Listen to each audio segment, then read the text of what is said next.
So one thing I do have to fix is you see these white lines around the edge. So here's another tip from my mistake, which I mean, it's nothing terrible, but basically mount your windshield in, drill all of your holes for 2 reasons. On some of these, like on this one, I messed up.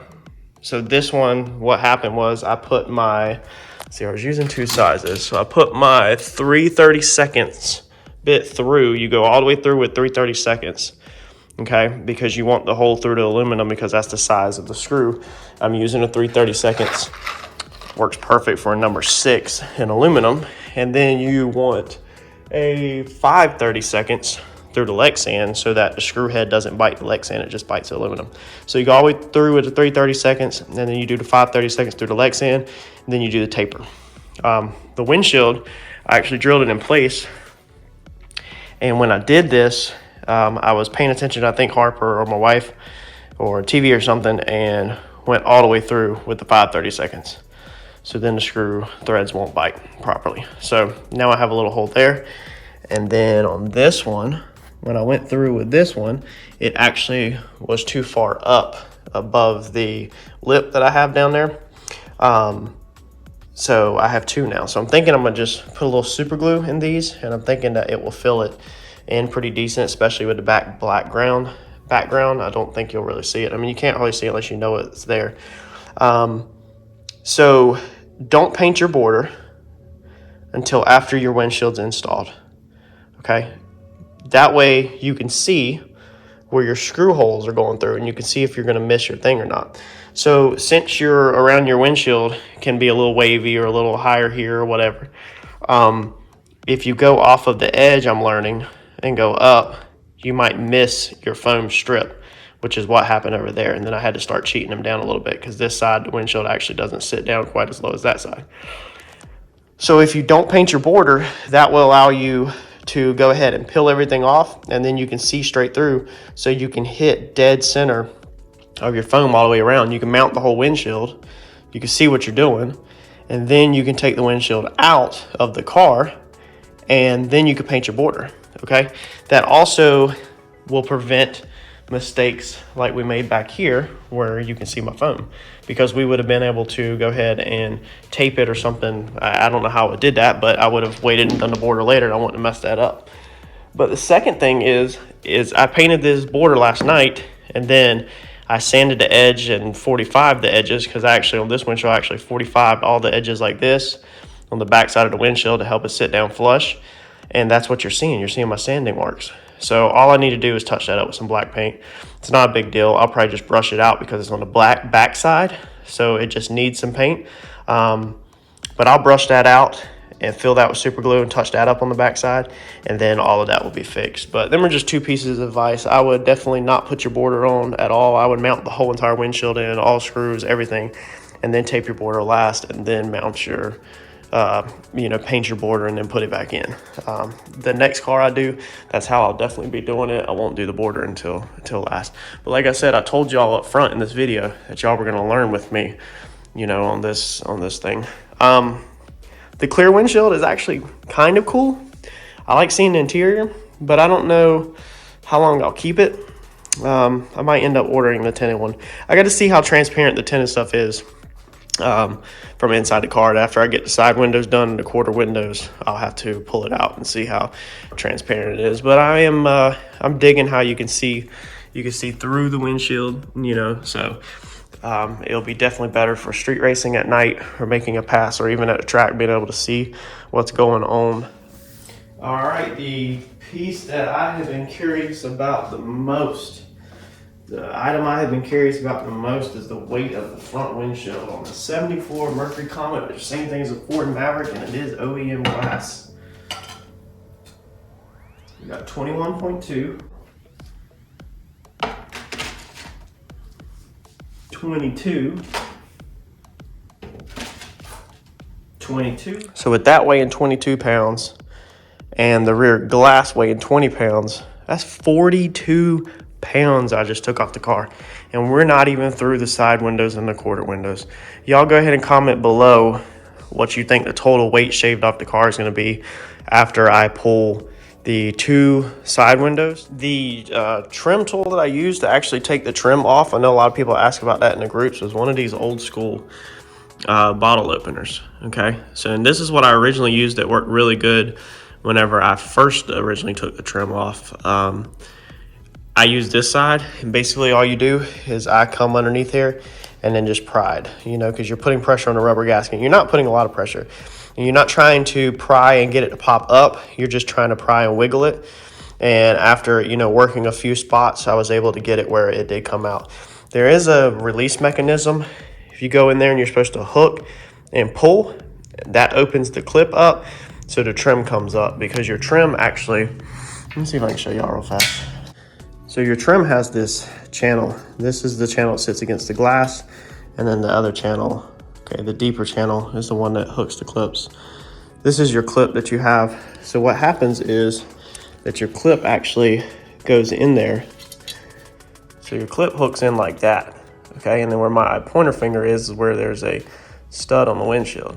So as you can see, you have this little edge right here where my fingernail is on my thumb. Okay, that's what goes in there and hooks that. Okay, you can see we have the little hook right there in front of my fingernail on my thumb. It goes under and it hooks. Okay, and you can see I can pull up on the trim with the clip. That's what hooks. So what you do is you go in there and you actually get this piece where my thumb is, my fingernail on my thumb. You actually hook it and pull it away from the body of the car. And that's what actually will release it. But what I was able to do is getting underneath here with this, I was basically able to go under it from this side and then just work it. Okay, and then that would sometimes roll it enough or whatever that would get the clip to release. And that's how I originally took a lot of them off. Some of them you can just slide out. You can see my trim is pretty beat up in areas where I have punched it, slammed it, but in other areas it's in really good shape. So hopefully that will help somebody if they need to kind of understand what's going on with the clip. And I'm sorry, if I did a detailed video on how the clips work and everything, it'd be a lot better, but that's just a quick rundown. So this is what we have for the side glass. Your side glass weighs 8.8 pounds, okay? It's just sitting on there, it's not floating, it's not nothing holding it up. 8.8 pounds per side window. All right, your side windows are gonna be your easier of the ones to do. Just put it on your Lexan, use some clamps carefully, and bend it so that it's bent, because the side windows do have a little curve to them. Take your marker, trace around them, you get the idea.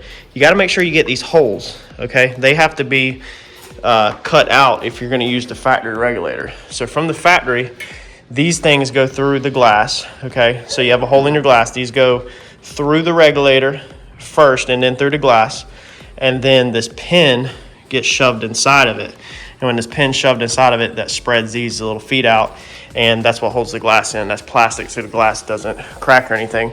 To hold my Lexan in, what I'm gonna do is just through nut and bolt it once it's in the vehicle, or I might even cut it really low across the bottom and use a nutsert clip, or not a nutsert, the fender clip. Somebody corrected me in the other video and I can't remember the name of it, but actually I might do something like that. That way I don't have to get up behind there with a wrench.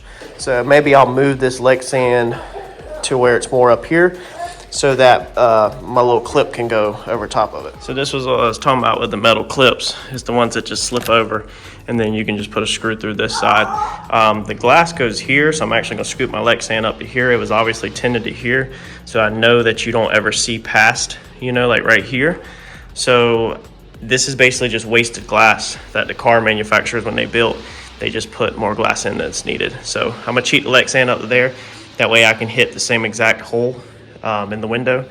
And then this one, the same way. You want to put your clips on first so you know the reach of the clip. If you have longer reach clips, then you can move your Lexan down more, but you want to make sure you retain your holes in the factory location. That way, when you put it back in that it's going to fit the regulator. So I'm going to trace this out, cut it, drill the holes, and then it should be ready to go in. This one should be pretty easy.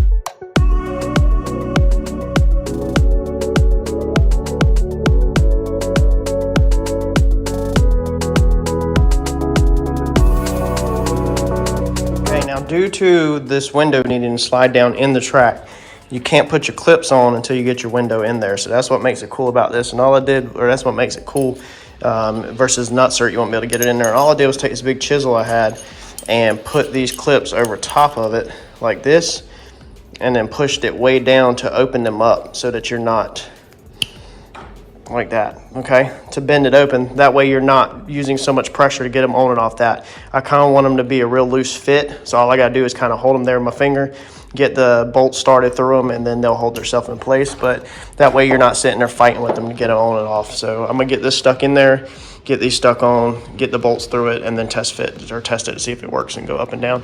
One thing I did just think about by losing some distance on this side is the manufacturer might have put that there for stability to go up and down, because now all you have riding in the track is this little tiny piece versus before you had a bigger piece riding in the track. So if this don't work, then what I'll have to do is order another piece and curve this where it goes down like this, you know, over and then up to retain that full amount, but still give it where I can put my clips on.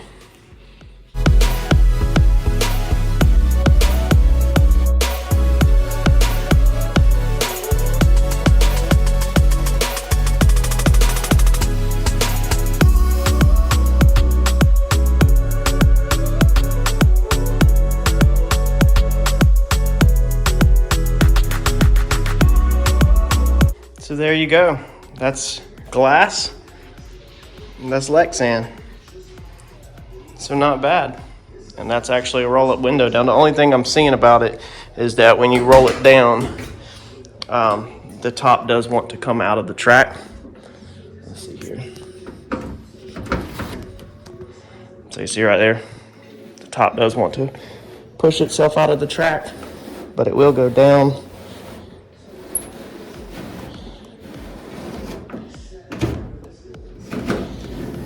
And then when it comes back up, you're just gonna have to grab the lip like this and just make sure that it's in the window track. Okay, so that's all you just line it up, make sure that it's in the window track. It's not like these windows will go up and down too much. The only other thing that I was thinking about that you could do is possibly put some kind of little stop on here. If you glued a little stop and a little grab, so if you were in the car and you need to line it up in the track, you'd have something to grab onto, because right now you have to push on the outside to basically push it in so it lines up into the track when it goes up on its own.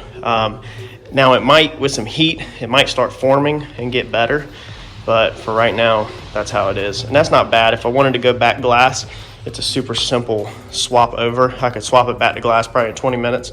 So it's not that big of a deal. So definitely like it right now. And like I said, it's not like you're gonna be rolling them up and down too much. So that's it. A race car, you don't even ever roll, you can't even roll your windows down. So, I mean, at least this, you could still classify this as you have roll down windows. So while I'm in here, this is what my door looks like. There's my window regulator that I talked about in another video explaining this car. And there's all the holes drilled into it. Let's see here. You lower it down, you can see there's more holes. I mean, there's holes all the way to the end. Everything's drilled. The only thing I didn't do back then, I put a bunch of hole saws, like all of these are hole saws in here, but now that I look back at it, a lot of this metal probably is not even needed. So I might even come in here and cut some more of this metal out. I've pulled quite a bit of weight out of it by doing all these hole saws in there, but I figured I'd give y'all a shot of what the door looks like.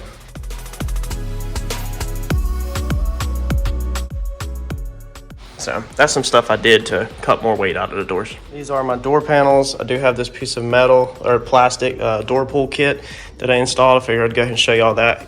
It just bolts onto there, and all it is a tether. And then when you put your panel card back on, you slip that through first. That way when you're pulling on this, you're actually pulling on the structure of the door, and you can close the door since I no longer have an armrest or anything.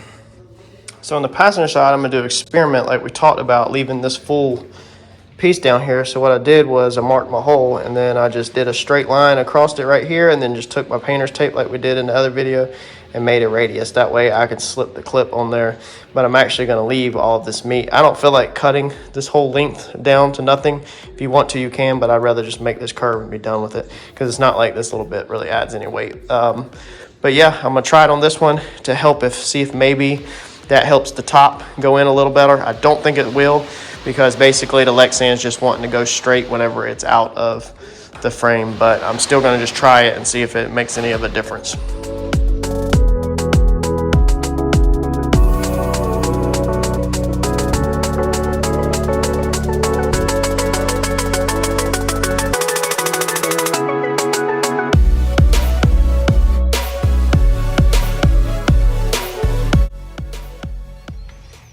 So we got it loaded all back in there, and I don't think that adding that extra to the front actually helped anything. I almost think that it might have made it worse, because now the glass is basically wanting to go straight in here. So this side is curved, right? And then that side now has a fatter piece, which is wanting to hold it straight. So it's almost like when you drop the window down, it's wanting to spring that side straight, versus when you just have a little piece, it doesn't have a lot of strength on that side to spring it straight, and this side is kind of curving. So I mean, you know in your head, if you curve one piece of material, the other side's obviously not going to curve equal, but it will curve some, versus it's kind of like now that you have a fatter piece in the track over there on this one, that it's wanting to spring that side straighter, whereas this side is curved because it remains in the track. I'll show you what I'm talking about. So as soon as you go to drop it, let me open this door up. Bang it on the cabinet, right? See? So as soon as you go to drop it, it's wanting to bow it out. And this side just overall just does not fit as good as my other side. Like my other side was so much smoother, and all of my tracks are in. Everything looks good. So I might take this side back out and rework it, because you can even see as you pull it down, like it just wants to bow it out. Like, see, that's going up, and that's going down, how it kind of pulls it out. You know, so I don't know if that has to do with that piece at the end down there or what. And then just like I said on the other side, when you're putting this up, you basically have to hold your hand in here. And you have to do like that, make sure it gets in the track all the way. Then once you make sure it's in the track, then you go ahead and bump it tight, and then you're all the way up. So, and you do have a little bit of distortion. You can see that on the window up there, okay, of where it's like bowed, because I have some pressure to keep it up in the track. And you can kind of see it on this side, the warped, because it's just where the, you know, Lexan is bending. But it's nothing major. I mean, it looks good. It stays in there. It's not like it pops out. Not like it pops out or anything. You know, I mean, it's in there because it's in the track. So if you don't like roll your window up and down a ton, then you know you're gonna be perfectly fine. But if you're obsessed with rolling your window up and down, then it might not be for you. But yeah, so I might, this coming weekend, honestly take this back out and cut that down. You know, I don't know what else would be causing this side to be worse than that side, because that side don't really spring out like that. But it's all back together. Door panels are in it. Everything's hooked back up. Overall, I'm happy. Weight savings is pretty cool. It's pretty much 60 pounds right there off the car. Yeah, I don't think you really asked for no more. I did check on today's Monday when I'm finishing this video up, and I did check on the other Lexan that they have. I still have not took this out, painted it. And he said they have a clear, a solar gray, and a dark gray. And what I ordered on the sides and the back is called a dark gray. Even though it's not really a gray, it's literally like a tinted black, you can see. But he said that, you know, this is what they call a dark gray. So I'm curious to see, and you can see that my factory tint, which that's actually 35%. Let me show you all that, but you remember what that looks like. So they consider this a dark gray. So let me see if y'all can see that. That back there is 35% tint. We did 35 all the way around this car on the windshield originally. This is what the Lexan company calls dark gray. So dark gray is actually darker than dark gray. Dark gray is actually darker than 35%. So I would say that's probably a 20 or an 18. had a lot of tint in my life, and I would say that that's probably 20 or 18. But you can see the difference between back there and there, how the quarters are a lot lighter. And I think I'm actually going to leave these quarters as glass, just because being these side windows weighed in at 8 pounds, to me that's just not worth these, because that means that these are probably, what do y'all say, 5 pounds? You know, I mean, there's nothing here. I mean, until if them are 6 pounds, that big window, 6 or 8, I don't even remember what it was, then these are probably half that, or less than half that. So I'm not going to go through all that work of getting that glass out of that frame just to put Lexan back there when, you know, it looks good like that. Now, I could pull them and darken the tint up a little, and I might do that eventually, but for right now, it's fine. You don't really, it's not like it's a sore thumb or anything, but hopefully that helps somebody out. A couple of tips and tricks you can pick up, you know, and then, you know, you can actually see what their options of tint looks like. If I get a light gray and change this windshield out to light gray, I'll definitely put a video up for y'all so that y'all can see, you know, what a light gray looks like. Like, comment, subscribe, share. Hopefully it helps somebody out. And thanks y'all for everything you're doing and for all the views and the subscribers. It really means a ton.